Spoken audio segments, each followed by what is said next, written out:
بسم اللہ الرحمن الرحیم۔ تمام سننے دیکھنے والوں کو السلام علیکم۔ میں امید کرتی ہوں آپ تمام لوگ خیر و عافیت سے ہوں گے، اور میری اللہ تعالیٰ سے دعا ہے کہ اللہ تعالیٰ آپ تمام مسلمانوں کو اپنی حفظ و امان میں رکھے۔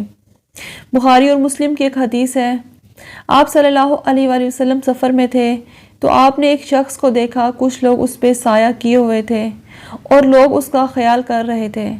آپ صلی اللہ علیہ وآلہ وسلم نے پوچھا کیا بات ہے؟ لوگوں نے کہا حضور صلی اللہ علیہ وآلہ وسلم یہ شخص روزے سے ہے۔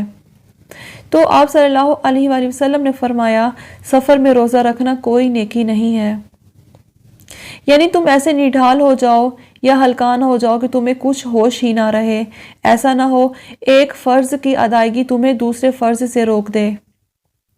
مسند احمد کی ایک روایت ہے، ابن عمر اور حضرت جابر رضی اللہ تعالیٰ عنہ روایت کرتے ہیں، جو شخص اللہ تعالیٰ کی رخصت کو قبول نہ کرے تو اسے عرفات کے پہاڑوں کے برابر گناہ ہوگا۔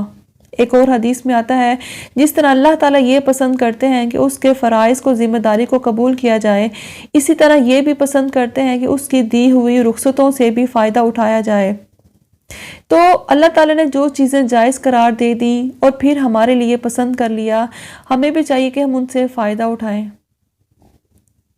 حضرت عائشہ رضی اللہ تعالیٰ عنہما سے روایت ہے کہ ایک صحابی حمزہ بن عمرو نے نبی کریم صلی اللہ علیہ وآلہ وسلم سے عرض کیا، یا رسول اللہ صلی اللہ علیہ وآلہ وسلم، میں سفر میں روزہ رکھوں یا چھوڑ دوں؟ کیونکہ وہ بکثرت روزہ رکھا کرتے تھے۔ تو آپ صلی اللہ علیہ وآلہ وسلم نے فرمایا اگر تمہارا جی چاہے تو روزہ رکھ لو، اور اگر جی چاہے تو افطار کر لو۔ سفر میں قرآن پاک نے روزہ چھوڑنے کی اجازت دی ہے۔ نبی کریم صلی اللہ علیہ وآلہ وسلم کا فرمان ہے سفر میں روزہ رکھنا کوئی نیکی نہیں ہے، لیکن دوسری احادیث سے پتہ چلتا ہے کہ اگر سفر میں مشقت اور تکلیف زیادہ ہو تو سفر میں روزہ رکھنا کوئی نیکی نہیں ہے۔